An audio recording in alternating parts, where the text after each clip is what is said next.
Good questions posed at us to think about, and I love it.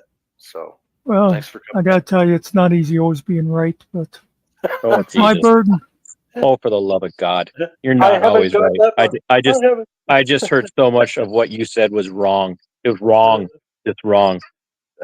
Well, Just just wrong. it was a good discussion anyway. No, So, sure. It was a good discussion, but it was wrong. So but patently we and had our demonstrably disagreement. untrue. Yeah, we had our disagreements. Yes, we did. Yeah. So first of all, I'm sorry. Hey, I'm TC and I'm outside with my chickens and I won't be here for very long because I have other other things I need to do and I've been listening in, but Nice to have you on the panel. hey, thanks. I appreciate you saying that. After my introduction to myself there. Um uh Look, the argument about well-regulated militia, what he just said was just patently and demonstrably untrue. When they wrote well-regulated militia, it had nothing to do with laws concerning who could or could not own a firearm.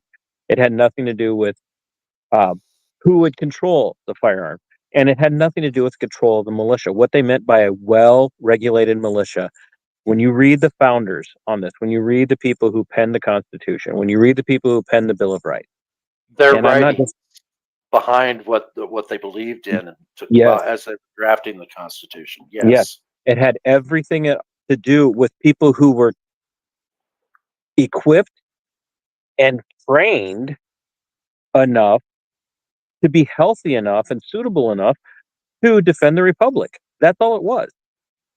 And in this argument about um, when they weren't expecting that, how did he say it? Um, they weren't expecting that they would turn around in a generation or two and overthrow the exact same government. That's precisely what they had in mind. The United States Republic was never a union. It was never intended to be a union. It was intended to be a cooperative, a compact between the sovereign states. The states were sovereign. The federal government was not sovereign because the federal government free. derived its Let me power. interject. Let me interject. Let me interject. Yeah, Free states. Free states. free and sovereign states. Yes, free and sovereign states. And the republic was built on the principle of the natural right of secession. When an individual or a group of individuals in compact together determined that they no longer wanted to be part of a for lack of better terminology, a governing central body, they had the natural right to secede from that. And secession was the most peaceful way of doing that. And the right to keep and bear arms belonged to the individual sovereign states, the individual free states. And for the way the states to be free was to be better equipped and better armed than the central government. That end of story. And so his entire argument that the is actually Lincolnianism. And it's built upon the faulty premise that Lincoln had it right. He didn't. Lincoln did not have it right. Because prior to Lincoln, and I would never say that others didn't have some of the same views as what Lincoln espoused and eventually used to seize power, but Lincoln was the outlier. Calhoun, and I know we can't mention Calhoun, um, but Calhoun, for all of his faults, did not fight secession because he understood secession to be a natural right of man to leave an abusive relationship with a strong federalized central government. That was part of what actual, European federalism was. So your former guest, the one that was just on, I'm sure he asked a lot of great questions, but he's just demonstrably wrong when you read the scholars and the founders leading up to, especially the American War or not the American War, but the war between the states. He's just wrong. And the understanding of the Second Amendment is built upon Lincolnianism. Sorry, I ranted. No, that's fine. And you're entitled to that opinion too. And it's and he's entitled to his opinions. You both believe two completely different things, and we should probably have you both on a panel at some point. Oh, Um, that'd be a I blast. Yeah, I think it would be, as long as you guys could be, you know, um, not go with personal attacks on each other. Oh, I I don't know do that not that would be engage. I don't hard. engage in ad hominem. I do not engage Yeah, in ad hominems. yeah, and I think that might be hard for somebody that um, believes in the 14th Amendment very strongly as well, because um, it did do a lot of good things as well as screw some shit up too. So, Well, but I think that's that, a. I think the 14th Amendment argument is great from the perspective of what you're bringing it up as far as did it do any good? But the problem is that the 14th Amendment it led to incorporation, and yes, prior to the 14th Amendment, there was no expectation of the individual sovereign free states to honor the Constitution of the Republic. Each state had its own perspective on natural rights. I shouldn't say on natural rights, but on the Bill of Rights as they were contained in the Constitution of the Republic. And a lot of people well, don't understand that. well, I think that when they signed on, though, they agreed that they would abide by the Constitution Mm, of the United States and not create a not true. constitution that That's not was true. separate from that. Yeah, Well, I we can. I appreciate what you're saying I would because I a would like lot of to the see states. the I would like to see that. I mean, I would like to get that resolved because there's a lot of opinions differing each other on that. So that's a debate for another time. But No, I how about appreciate what you said, Cliff. What I would say to that is that yes, many of the original states that were signers of the Constitution, the Republic, the Constitution of the Republic, did incorporate much of the Bill of Rights into their own constitutions, but that was by choice, not by mandate. And that's a distinction that a lot of people do not understand. And I will use the 14th Amendment, honestly, I will use it against especially against local government when they try and say, well, we can make whatever decision we want to make. And I'll say, well, you guys talk about being on the Constitution. So the 14th Amendment is now part of the Constitution, which means the First Amendment and the Second Amendment now distinctly, along with the Fourth and Fifth Amendment, do apply to you. But if we were to look at the writing of the 14th Amendment and the fact that it was forced upon dissenting states at gunpoint, that tells you everything you need to know about the 14th Amendment. So, yeah, I'd love to take part in that conversation with that individual, but I will defer to the actual lawyer in the room. Well, okay, I'll Oh, listen to this. law no, you just, student? sorry, I can't say I'm an actual lawyer. I'm just a law student, you know what I mean, right now, but hopefully I'll be one soon. But hey, I wanted to mention on We what you do were have saying. that disclaimer up too, so it's scrolling. So Nice, there yeah. we go. But you did touch on the incorporation doctrine, is what they call it, where the Bill Yeah, of Rights wasn't, yeah, it only applied to the federal government. They weren't even applied to the states. that's right. And then slowly over time, the Supreme Court incorporated each one at a time. Not all of them do apply. Still, not all of them are incorporated. And even when you mention the Fifth Amendment, it's important to remember that all amendments have multiple, not all, but most of them have multiple clauses that are Right. distinct to different rights. Yeah. Or you might be able to say they all do, but exactly. Each clause represents another right or depth of rights.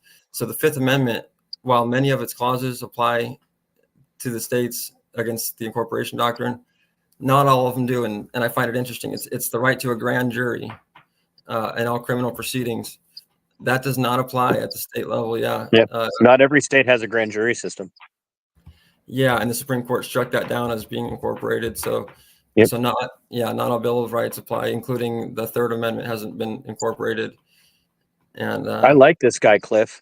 Where'd you find him? Well, I think that's just ridiculous. I think I think every state should adhere to the Constitution of the United States. But I don't have to be right on this. I think this is interesting, especially the history of everything. So I think we need to do some more study, and I'm willing to study it. yeah, I like the 14th Amendment that it created equal rights among all citizens, which that included But you it know didn't. It other didn't. races. It was supposed to It didn't though. It didn't equal though. protection And under the law. it didn't though. The 14th Amendment literally was like No, we don't have time for this. I just appreciate you guys letting me on to say my piece. So I'll bounce out and listen, but Well, no, I dude, I just would could love to not. hear what you have to say about the 14th Huh? Amendment. I'd What was love to that? hear, yeah, I'd love to hear what All right, I'll say my piece quick. The 14th Amendment was a battering ram against the former Confederate states. It was literally their ways, and this is why, like Lincolnianism and even the study of the war between the states is so important to people to understand that so many people have this faulty premise in their minds that Lincoln was this great hero, that he saved the republic and he freed the slaves. He didn't. He enslaved the entire population of the United States, even the future states and all future citizens. And the 14th Amendment, granted, came on the heels of Lincoln's assassination. What ultimately ended up happening with the 14th Amendment was usurpation of the sovereign freedom of each individual state, where the federal government then seized to itself the power to review laws and decisions made within the sovereign state. Taking away And the it was freedoms of states to secede, basically. taking away no, Lincoln took away the freedom of the states to secede, which is completely and wholly counterintuitive to the entire foundation of the American Republic. If there was no natural right to secession, then the United States should return itself willingly and objectively to the power of Great Britain. And because Yeah, there was like I no said, right to secession. And so what the 14th Amendment did was all of the northern states were fully on board because they were geared and pointed at a trajectory to subjugate the southern states to their power. And the only way, because they didn't have enough votes, they didn't have the 2/3 majority that they needed to ratify the 14th Amendment, the only way they could get that done was to physically occupy the southern states with northern federal troops and withdraw from them any type of assistance, help, or aid until they agreed to sign off on the 14th Amendment. That is not a ratification. That is hostification. coercion. Yeah. I call it hostification. So Yeah. they took them hostage in a very forceful way. And it's when you start to see it, it unravels even what the 14th does. And as the esteemed law student said, the incorporation comes in, and then you start to get the federal courts at the district level, the appellate level, and even at SCOTUS level.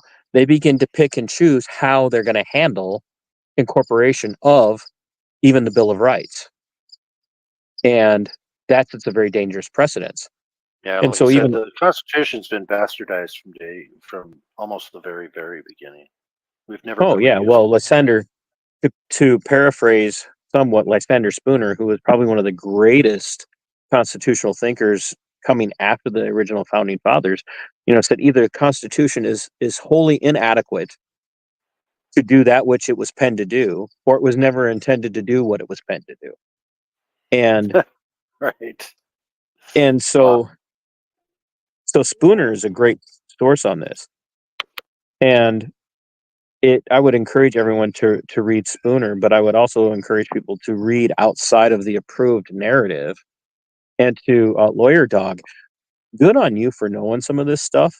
Um, no matter what you do in law school, young man, please, for the love of God, constitutional law is great, but study the Constitution more than that. They're two totally different beasts, and you will find that out as you get into practice. So, Cliff and Nikki, I appreciate you letting me in to have my little constitutional rant. And I just wanted you guys to know once again, I really appreciated you coming on the show on Monday night. It was phenomenal. And the feedback I'm getting from people is that they just absolutely fell in love with you guys. So props. Yeah, man, that's cool. Well, thank you. Thank you. I appreciate it. I'm glad that you invited Cliff and I kind of tagged along. But yeah, thank you. Thank you for coming up and giving your opinion. And we look forward to seeing you on the 15th. I will send you the link once I get it set up. I'm looking forward to